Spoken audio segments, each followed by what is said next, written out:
Hello friends and welcome back to my another video. तो आज की इस वीडियो में हम जिस टॉपिक को कवर करेंगे वो है द लिथोस्फीयर यानी स्थलमंडल। तो चलिए फिर वीडियो स्टार्ट करते हैं।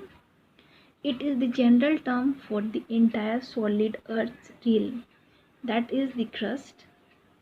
तो ये जो है ये संपूर्ण ठोस पृथ्वी के लिए एक सामान्य शब्द है यानी कि क्रस्ट के लिए, ठीक है। According to the recent concept, the term lithosphere is used for the crust and upper part of mantle, which is considered to be elastically very strong. यानी कि लिथोस्फीयर शब्द का प्रयोग क्रस्ट और मेंटल के ऊपरी भाग के लिए किया जाता है, जिसे इलास्टिकली रूप से बहुत मजबूत माना जाता है। And the lithosphere is underlain by asthenosphere, और ये जो स्थलमंडल है ये स्थेनोस्फीयर के नीचे स्थित है, ठीक है।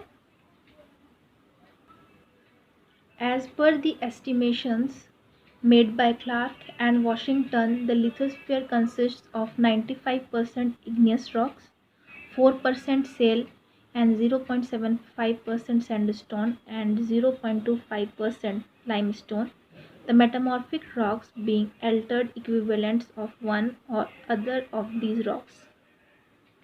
क्लार्क और वाशिंगटन द्वारा किए गए अनुमान के अनुसार स्थलमंडल में 95% है वो आग्नेय चट्टानें, 4% सेल और 0.75% बलुआ पत्थर और 0.25% चूना पत्थर, यानी जो भी मेटामॉर्फिक रॉक है इनमें से एक या अन्य चट्टानों में परिवर्तित हैं उससे बनी है, ठीक है।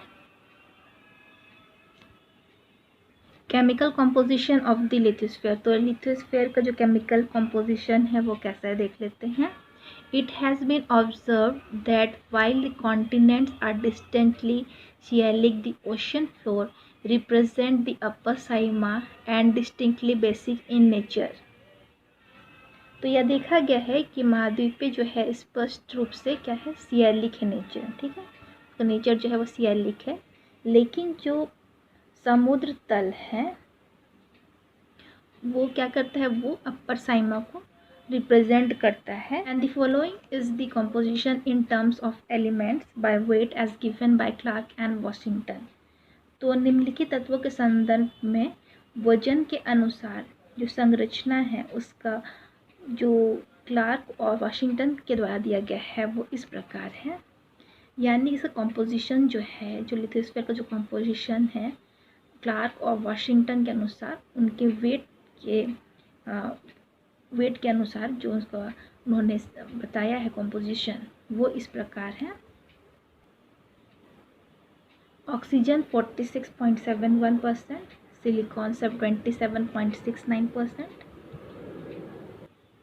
Oxygen 46.71%, silicon 27.69%, aluminium 8.07%, iron 5.05%, calcium 3.65%, sodium 2.75%, potassium 2.08%, magnesium 2.60%, titanium 0.62%, hydrogen 0.14% and remaining elements, इसके अलावा जो भी अन्य पदार्थ हैं वो हैं 0.64%। तो इस तरह कुल मिलाकर के ये 100% होते हैं, जिसमें कि सबसे ज़्यादा आप देख सकते हैं सबसे ज़्यादा मात्रा जो है वो ऑक्सीजन का है 46.71%। In terms of oxides by weight the chemical composition of lithosphere is as follows. तो ऑक्साइड्स के आधार पर, ऑक्साइड्स के वेट के आधार पे जो लिथोस्फीयर का केमिकल कॉम्पोजिशन है वो इस प्रकार है। Silicon oxide 59.07%, aluminium oxide 15.22%, calcium oxide 5.10%, ferrous या iron oxide 3.71%, sodium oxide 3.71%, magnesium oxide 3.45%, potassium oxide 3.11%, ferric या iron oxide 3.10%, water 1.30% and titanium oxide 1.03%, और रिमेनिंग जो ऑक्साइड्स हैं वो हैं 1.20%। और इस तरह ये कुल मिलाकर के आप 100% होते हैं। इसमें ऑक्साइड्स में आप देख सकते हैं कि सिलिकॉन ऑक्साइड जो है वो सबसे ज़्यादा मात्रा में है। From the above, it is evident that 99% of the upper crust is made up of only 10 elements. तो इससे स्पष्ट होता है कि पृथ्वी के जो ऊपरी परत है वो केवल उसका 99% भाग जो है वो केवल 10 तत्वों से बना है, with oxygen accounting for slightly less than 50%, जिसमें कि ऑक्सीजन जो है वो 50% से क्या है, थोड़ा कम है. Besides the above mentioned 10 oxides constitute more than 98% of the lithosphere, with silica being the most abundant.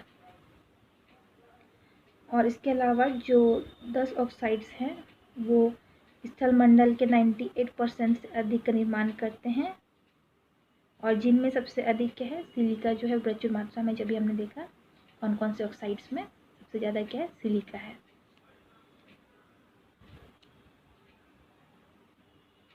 The mineralogical composition of the lithosphere shows that plagioclase feldspar is the most abundant mineral and apatite is the least one.